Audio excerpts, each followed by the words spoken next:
នៅចាំទេមនុស្សម្នាក់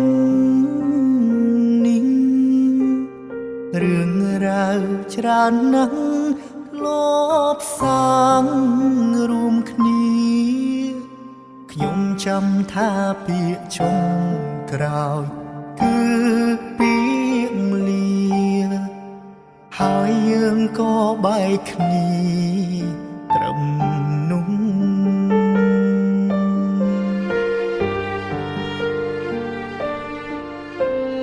ជាយាមខំបំភ្លេចកិច្ចពីអតីតខំបំភ្លេចរឹតនឹកគិតច្រើនលើដើមគ្រប់វិនាទីពេលដកដង្ហើមក៏ចាប់ផ្ដើមនឹកគេ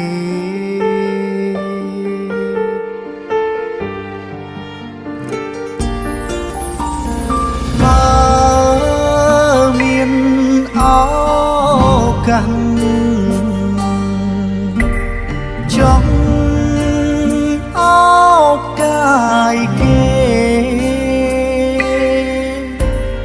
ទោះក្នុងនាមជាអ្វីក៏បាន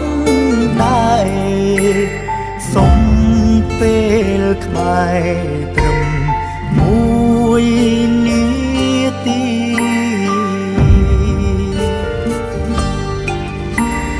នឹកអូនខ្លាំងណាស់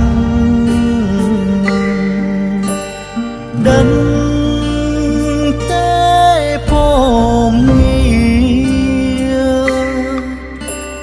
យប់ជ្រៅសន្សាមធ្លាក់ទឹកភ្នែកសោកានឹកผมនេះធ្លាប់ណាំធ្នមបី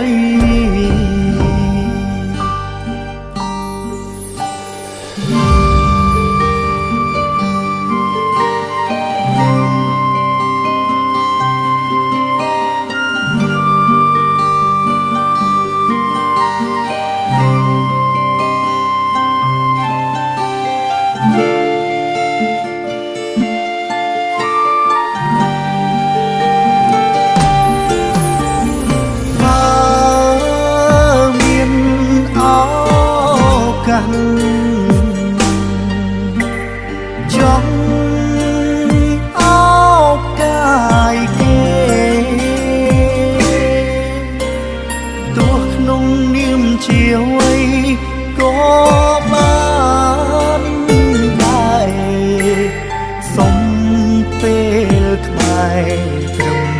មួយនាទី